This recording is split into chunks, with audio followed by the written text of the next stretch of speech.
সংস্কার অধ্যাদেশ বাতিলের দাবিতে জোরদার হচ্ছে এনবিআর কর্মকর্তাদের আন্দোলন। এতে আনুষ্ঠানিকভাবে যোগ দিয়েছেন কর ও শুল্কের নন ক্যাডার কর্মকর্তারাও।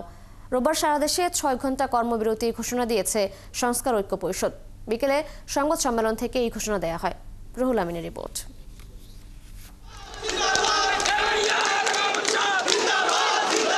দক্ষতা ও অভিজ্ঞতার মূল্যায়ন হয়নি এমন অভিযোগে সংস্কার অধ্যাদেশ বাতিলের দাবিতে ২ সপ্তাহ ধরে আন্দোলন করছেন এনবিআর কর্মকর্তারা।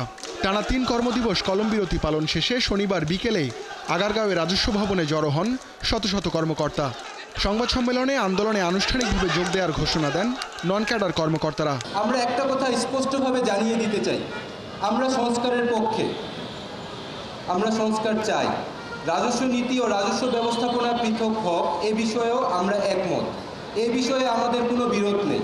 কর্মকর্তারা অভিযোগ করেন, আন্দোলন বানচালে মব তৈরি করে দায় চাপানোর চেষ্টা করা হচ্ছে। আমাদের এই আন্দোলন বরাবরই একটি নিয়মতান্ত্রিক আন্দোলন।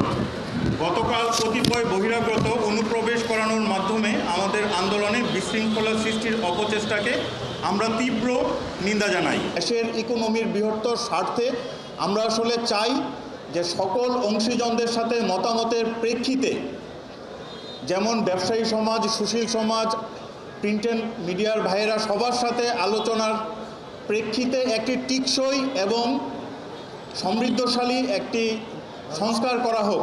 দাবি আদায় না হওয়া পর্যন্ত আন্দোলন চালিয়ে যাওয়ার ঘোষণা দেন কর্মকর্তারা। আমরা আশা করছি মাননীয় প্রধান উপদেষ্টার সানুগ্রহ নির্দেশনায় সরকার আমাদের সাথে আলোচনার জন্য বসবেন এবং কোনো মিডিয়া মারফত আমরা আলোচনার খবর পাব। আমরা দ্ব্যর্থহীন কণ্ঠে বলতে চাই, আলোচনার দরজা আমাদের পক্ষ থেকে সবসময় খোলা ছিল, আছে এবং থাকবে। এদিকে চলমান আন্দোলনের প্রেক্ষাপটে বিসিএস কাস্টমস অ্যাসোসিয়েশন থেকে পদত্যাগ করেছেন সভাপতি এনবিআর সদস্য কাজী মুস্তাফিজুর রহমান। স্থগিত করা হয়েছে বিসিএস কর অ্যাসোসিয়েশনের কার্যক্রমও। রুহুল আমিন, ৭১, ঢাকা।